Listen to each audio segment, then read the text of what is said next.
మరణాన్ని కూడా తప్పించుకోగలనని హిరణ్యకశిపుడు అనుకున్నాడు. కాని దేవుని నిర్ణయం ముందు అతని గర్వం కరిగిపోయింది. బ్రహ్మ ఇచ్చిన వరం సామాన్యమైనది కాదు. పగలు కాదు, రాత్రి కాదు, ఇంటి లోపల కాదు, బయట కాదు, మనిషి కాదు, జంతువు కాదు, ఇక నన్నెవరు ఆపగలరు అని అహంకారంతో విర్రవీగాడు. కాని చిన్న భక్తుడు ప్రహ్లాదుడి మొరకి స్తంభం పగిలింది. అది మాయకాదు, దేవుని సంకల్పం. సమయం పగలు కాదు, రాత్రి కాదు, సంధ్యవేళ. స్థలం ఇంటి లోపల కాదు, బయట కాదు, ముంగిట.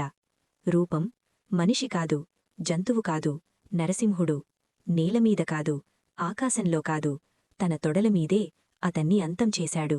అహంకారం ఎంత పెరిగినా భక్తుడిని కాపాడే దేవుని శక్తి అంతకంటే గొప్పది. ఓం నమో నరసింహాయ. ఈ వీడియో మీకు నచ్చితే ఒక లైక్ చేసి ఇలాంటి భక్తి కథల కోసం ఛానల్ను సబ్స్క్రైబ్ చేయండి.